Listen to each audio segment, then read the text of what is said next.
feels like a sanctuary. Lahat naman eh, diba? Yes. Who can say that their home feels like a sanctuary now? Wala pa. May disconnect pa, no? Meron tayong goal, no? Expectation and reality, and hopefully today, we can, put that together and narrow the gap between expectation and reality. And you will have a home that feels like a sanctuary after you apply today's lessons. Okay, what's the difference between cleaning and tidying? Can somebody help me? Guess, kahit guess ka. What's cleaning? And why is it different from tidying? Spelling. Spelling. That's one, yes. You were saying?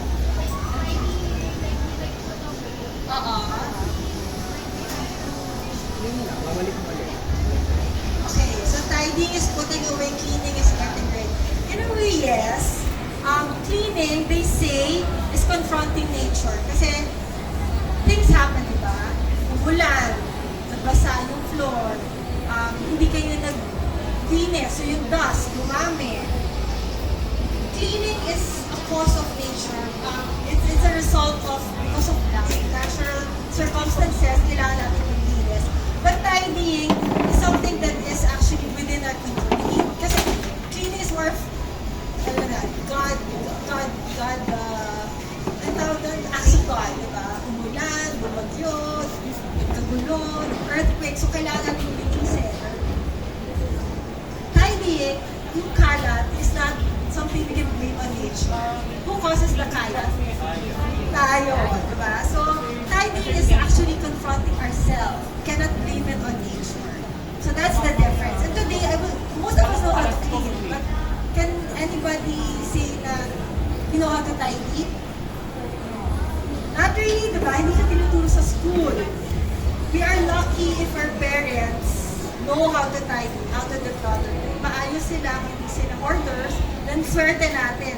But most homes, I feel, especially here in the Philippines, marami tayong mga lolo at lola na went through the war, and they tend to be hoarders. Kasi they want to keep everything, dahil baka one day magamit, sayang, diba? These are the common situations where we keep things. So, nangyayari clutter. In the end, is ang dami na.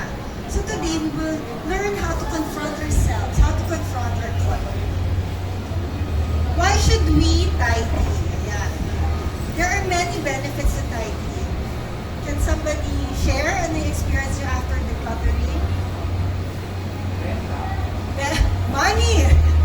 Yeah, when you see things that you don't use and then you benta mo, then you can earn some money from it, yes?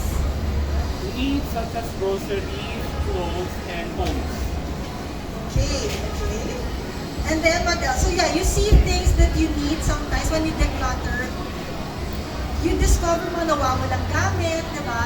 So actually, there's so many benefits to decluttering. One is you have more space, you have more time, because actually when you're used to decluttering, if you're not decluttering every day, every week, you have more time to do the things you love. More time, more money, clarity, diba? And good health. Actually, for me personally, I used to live in a cluttered space before I discovered the benefits of tidying. And I was always sick, like allergies, sipon, parang laging may sakit. And I think it's because when your house is full of clutter, syempre may dust, diba? May molds, kung ano-ano nga, isa may pests. Like I remember I have a friend na kwento niya na maraming wrap droppings, diba? Yung mga ipis, patay na ipis. You discover so many things when you start decluttering and cleaning up. And you realize these things get you sick, diba? So yeah, benefits of tidying, good health, more time, more money, more space, and of course, clarity in your head. So today, I will share with you some tips on tidying and decluttering. And some are familiar, diba, with these because some of you have attended my workshops before. And I wouldn't call them rules. I would just say guidelines. Like, hindi siya hard and fast rule na kailangan sundin. Kasi at the end of the day, iba-iba tayo sometimes. Ako, I have a tendency to have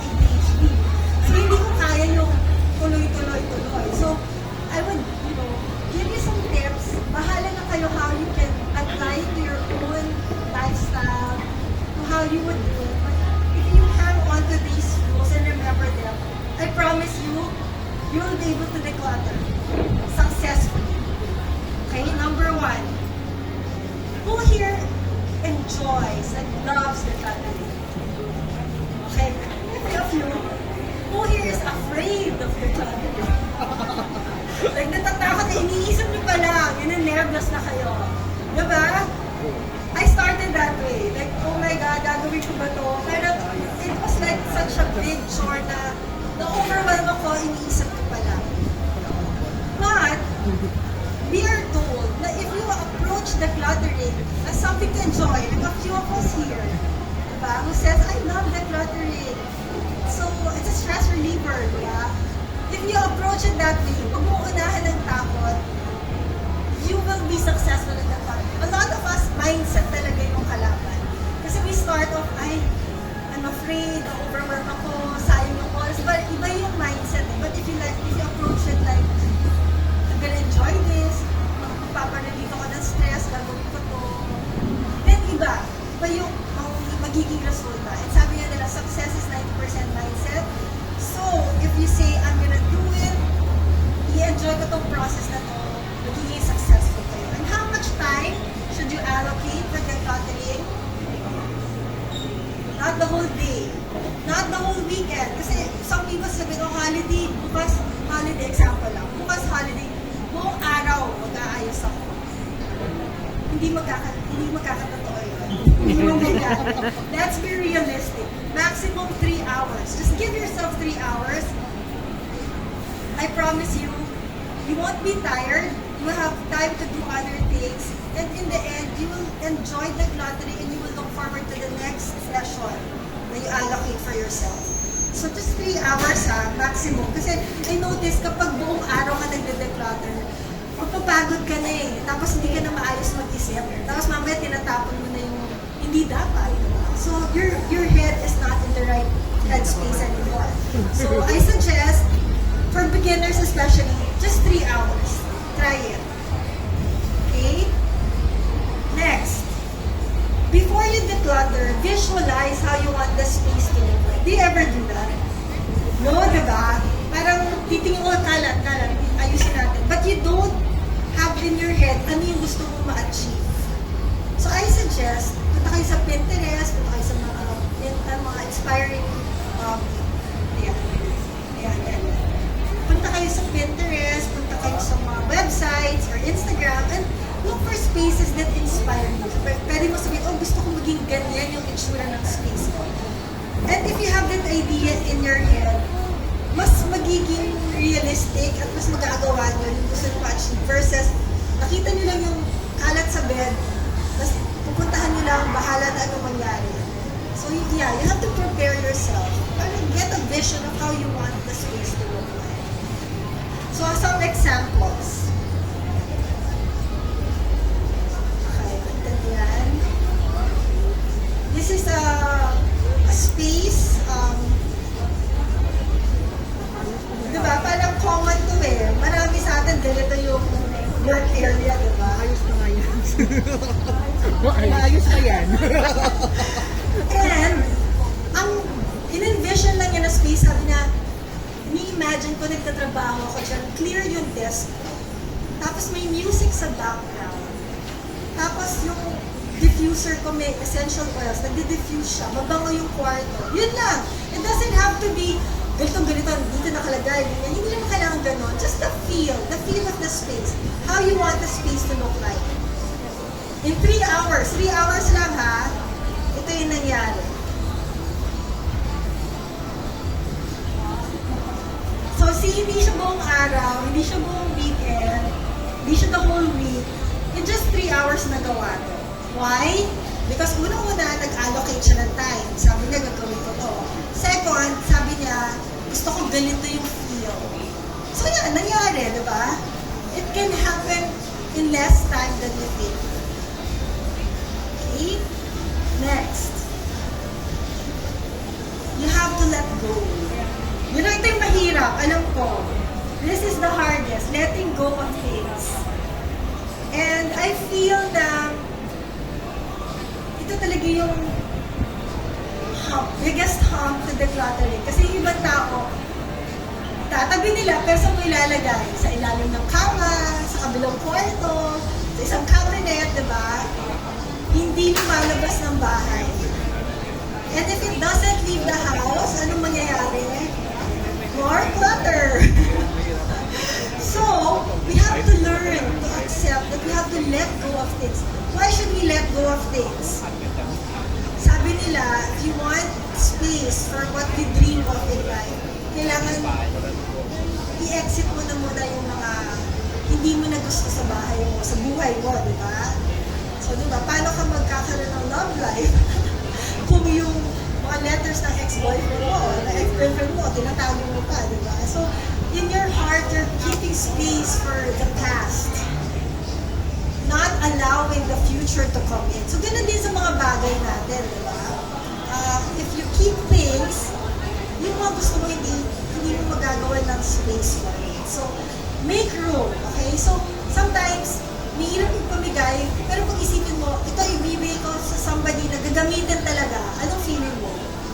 Instead na nakatambak sa bahay mo, itong bagay na to gagamitin. Okay siya, di ba? Parang hindi na masama sa loob mo kasi, ay, yung baby, siyempre, example, malaki na yung mga anak mo, hindi na nila ginagamit yung mga toys or blankets, nakatambak sa bahay, pero meron kang kapitbahay or pamangkin na maliit pa. Tapos nakita mo tumutuwa yung bata. Di ba parang, oh, sige, sa'yo na, di ba? Parang ang sarap ibigay because something that is just gathering dust sa bahay mo, napapakinabangan ng iba. And it feels nice and good na you're sharing the blessings. Pero kung gusto mo i-ibenta, pwede mo nung i-ibenta. Okay? So let go. How do you let go? So here in this example, this is a work desk during the pandemic. Because of the pandemic, syempre work from home, you have to let go of all the kalat, diba? So, she had to fix the space, make sure na she had a proper work from home space. And she had to learn to let go of stuff. A lot of this turned out to be kalat, actually. Maraming mga bagay dito na hindi naman niya kailangan, pero naging sanayan lahat na pag-uwi ng bahay, wala pupuntahan, papatong, diba? So she had to slowly let go of things, and over time, ayan, lumiwanag. So this is a good example of when you let go, ang aliwalas ng feeling, diba? But the biggest magic here is not just the space. Actually, during the pandemic, she was working for a company na hindi naman niya talaga love yung trabaho niya, but it was work. During the pandemic, when she cleared her work area, guess what? Yung company, na yung dream company niya to work for, tinawagan siya. Kasi months na since her interview, ay baka wala na yun. They called her and they said, when can you start with us? We're hiring you. So the magic was not just the space. Parang when she cleared her desk, parang the opportunities she wanted, diba? The job that she wanted, suddenly opened up for her. And then during the pandemic, she got hired. And because I know her, she's my sister-in-law, she still works for the company almost 5 years later. So, yung mga feeling mo na baka wala na to, try mo mag-declutter. Baka suddenly mag-open up yung opportunities for you. Next. How do you let go? You either donate, throw away kung talagang walang-wala na, or you can sell. So, these are things that you can do if you have time, diba? To post on Facebook Marketplace, carousel, go ahead and sell. If you're nagmamadali, may mga groups din sa Facebook, like there's really free market Manila, maraming mga buy nothing, ganyan. I would post and say, oh, I have clothes for 8-year-old boys. Kung sino may gusto. People would message and tell me, akin na lang, pick up ko. So for me, that same day, na-declutter ko agad. And sometimes nakakatawa kasi they would take a picture of yung mga anak nila, suot yung t-shirt ng parang sabi ko, cash.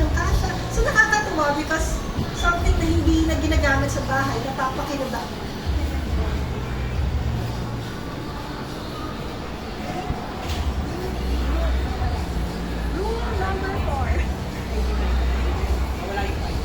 A lot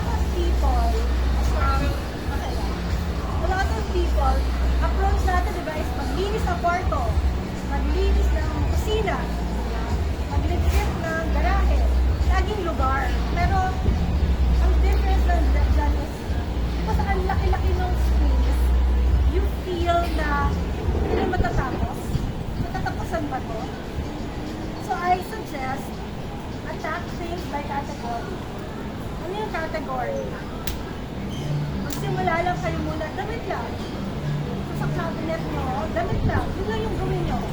If masyadong madami, socks lang, or underwear, or yung mga t-shirt lang. Depends on the, kasi some people lang, happy na baka clothes, diba? So, dami-dami yan. You can break it down. But make sure lang na focus ka lang doon. Kasi, pagka masyadong madami, ma-overwhelm ka. So, ako nag-start ako personally, mga damit, mga tops, mga blouse lang. Tapos makikita mo, meron Asha, meron Lana, and then, it becomes easier. Until then, tapos din sa lahat ng damit mo.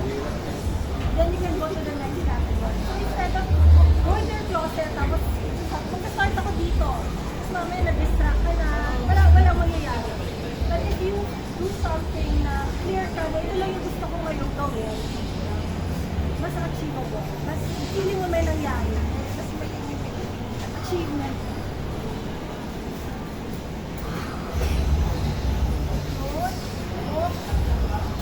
Paper, mahirap to. Kasi, di ba, isang tambak-tambak. I suggest, pag gagawa kayo ng papel, isa-isahin nyo, huwag yung tabo lang ng tabo.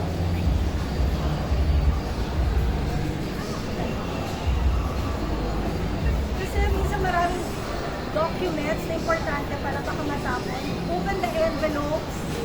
Minsan may nakalap kayo pera, GC, diba?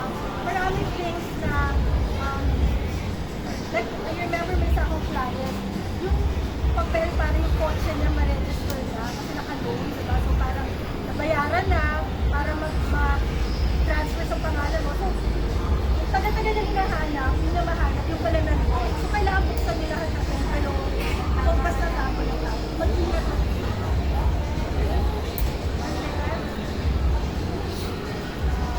Miscellaneous, ano yan? Kitchen stuff, yung mga bagay na hindi close. Kung may yung sports, sports equipment, food, items. And lastly, ito yung mahirap, at ito yung ihuhuli mo, sentimental.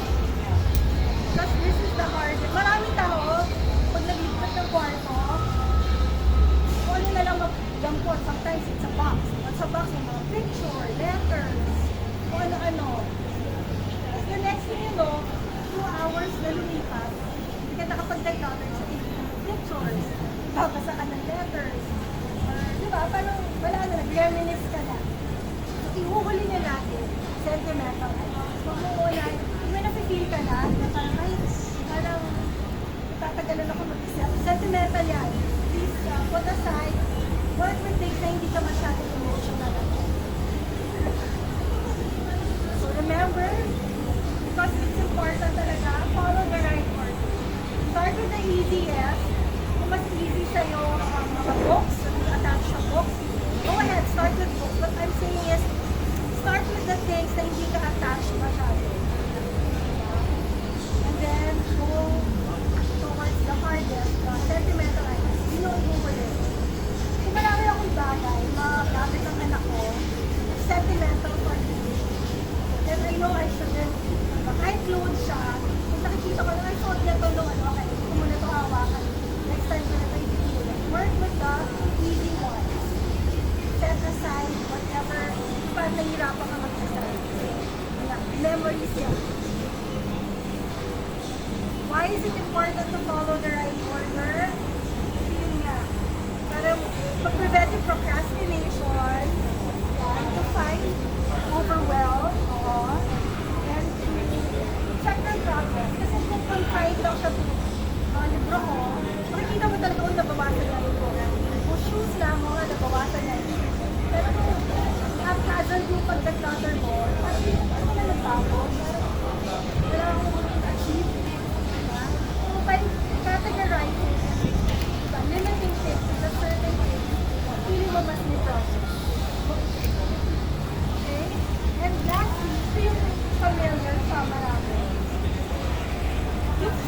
What makes you happy? Basically, yun lang yun. Decluttering is not throwing things away. Kasi sabi baka sayang naman declutter. Parang ang daming nasasayang kasi may tinatapon. It's not about throwing. It's more about keeping what makes sense to you, what makes you happy. And with intention. Yung may silbi kasi sa'yo ang gamit. Hindi yung dahil lang bigay ng lola mo pero hindi mo naman talaga gusto. Diba? Yung mga ganyan, may mga ganyan. Yung mga kinikip ka kasi baka malaman sa mamang loob. Yung mga ganyan. But for you personally, hindi na siya nagsaspark mo na hindi mo mapapakita.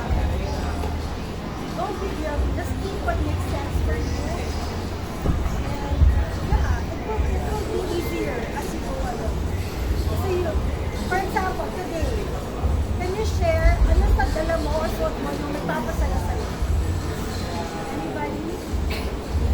Hello, Grace.